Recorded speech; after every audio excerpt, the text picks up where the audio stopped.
In February 1945, while Nazi Germany crumbled, three leaders met in Crimea to decide Europe's fate. Roosevelt wanted peace, Churchill wanted leverage, but Stalin already commanded millions of Red Army soldiers deep inside Eastern Europe. Yalta's promise of freedom was signed on paper, but it was backed by Soviet tanks. The deal that claimed to save the world left 100 million people trapped behind the Iron Curtain, and the betrayal began before the ink was dry. Franklin Roosevelt entered Yalta looking older than his years, his health failing after more than a decade in office and the strain of global war. He believed his personal touch could sway Stalin, and he carried a singular hope that Soviet entry into the war against Japan would spare up to 1 million American lives. Roosevelt's own words capture the urgency. If we can get Russia to enter the war against Japan, the end will come sooner and with less loss of life. He saw Yalta as a chance to shape a peaceful world order, even if it meant trusting a partner he barely understood. Winston Churchill arrived as the lone bulldog, stubborn and wary. His country was battered, its empire shrinking, its armies stretched thin. Churchill pressed hardest for the independence of Poland, the very cause that had drawn Britain into war in 1939. But he knew Britain could not stand alone. In private, he admitted the limits of his power. We could not enforce them without a war with Russia. For Churchill, Yalta was a bitter compromise, one forced by exhaustion and necessity, not by choice. Joseph Stalin sat at the table with the quiet confidence of a man who held all the cards. The Red Army had paid the highest price, 27 million Soviet dead, and now occupied Poland, Romania, Bulgaria, and much of Eastern Europe. Stalin's gaze rarely betrayed emotion. His goal was clear: secure a buffer of loyal states along the Soviet border, whatever the promises made. 8 days at Yalta gave him the chance to turn battlefield victories into permanent political control, while his rivals bargained from weakness. For Stalin, signatures on paper mattered less than soldiers on the ground. By February 1945, the map of Europe told its own story. Soviet troops stretched from the Baltic to the Balkans, their lines pushing deep into Poland, Romania, Bulgaria, and Hungary. The Red Army held the ground, with over 2 million soldiers, thousands of tanks, and a supply chain that ran from Moscow to the Oder River, just 40 miles from Berlin. Every city and village they occupied became a bargaining chip in Stalin's hand. The Western Allies, in contrast, were still fighting in France and the Low Countries, struggling to cross the Rhine. American and British armies were months away from reaching the German heartland, let alone Eastern Europe. The cost of this advance was staggering. The Soviet Union had lost 27 million people in the war, soldiers and civilians alike. Entire towns were wiped off the map, families shattered, a generation lost to the fighting. Stalin claimed this sacrifice entitled the Soviet Union to a buffer of friendly states as protection against future invasions. He did not have to argue the point. His armies already stood on the ground he wanted to keep. For Roosevelt and Churchill, the reality was inescapable. The Red Army's presence was not a threat, it was a fact. No diplomatic promise could move those divisions. At Yalta, every discussion about Poland or Romania began and ended with the simple truth that Soviet troops controlled the territory.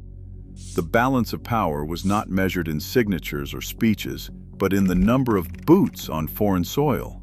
Stalin knew it. The Allies knew it. The fate of Eastern Europe was already being written, not in the conference rooms, but along the front lines. Poland stood at the center of the Yalta negotiations, its fate tangled between two rival governments and the ambitions of three world leaders. In London, a Polish government in exile clung to the hope of returning home, having fought alongside the Allies since 1939. In Poland itself, the Red Army had installed the Lublin Committee, a Soviet-backed provisional government that answered to Moscow. Stalin insisted the Lublin Group was the only legitimate authority. Roosevelt and Churchill refused to accept this without some guarantee for Polish self-determination. The standoff forced a compromise. The Lublin government would be reorganized to include members from the London Group and other democratic leaders, creating a government of national unity. The heart of the deal was a pledge, written into the Yalta Protocol, that this new government would hold free and unfettered elections as soon as possible on the basis of universal suffrage and secret ballot. Every Democratic and anti-Nazi party would have the right to participate. The language sounded promising, even bold, but the wording left loopholes. There was no deadline, no enforcement, and no clear definition of who counted as democratic. For Stalin, these ambiguities were not an oversight. They were the opening he needed to shape Poland's future on his own terms. The fate of Poland would not only decide its own destiny, but set the pattern for all of Eastern Europe. On paper, the Declaration on Liberated Europe sounded like a guarantee. Its most famous line promised the right of all peoples to choose the form of government under which they will live. But the strength of that promise faded with every word that followed.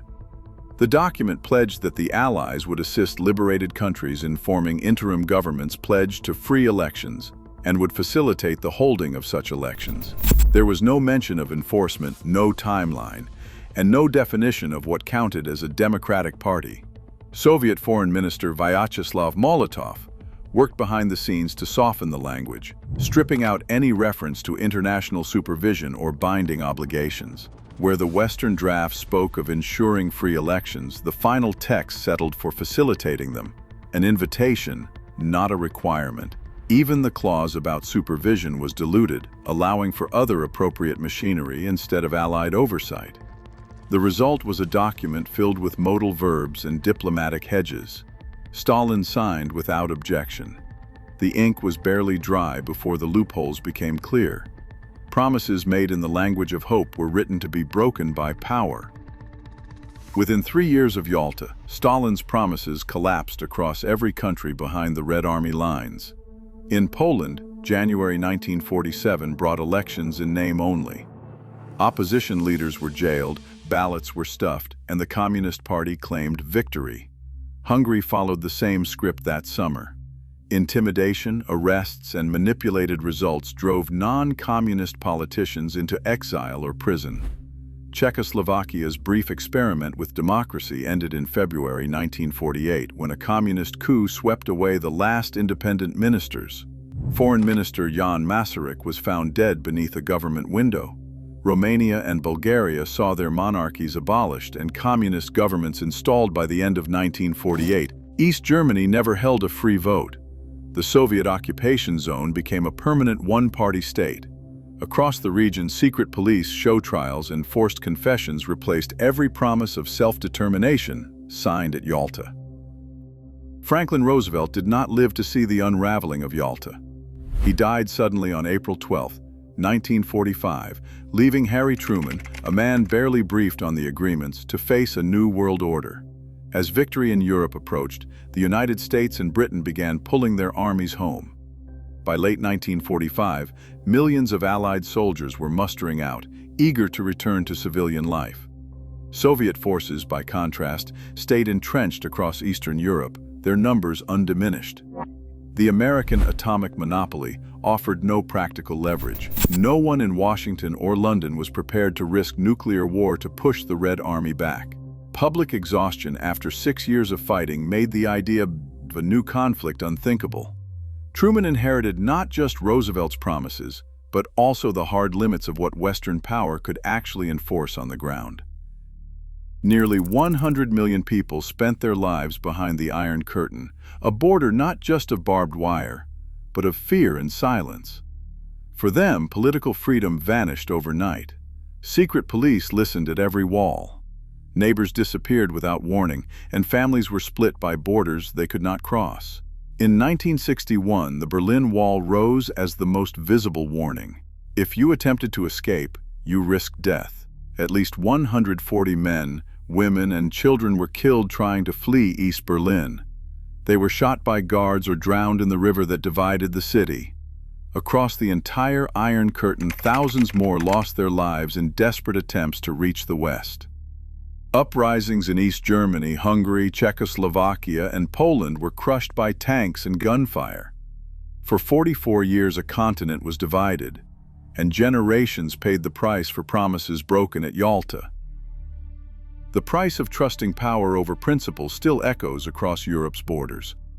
Today, as new lines are drawn and old fears resurface, Yalta's lesson endures. Freedom promised is not freedom delivered. History judges deals by their consequences, not intentions, and millions still live with the cost.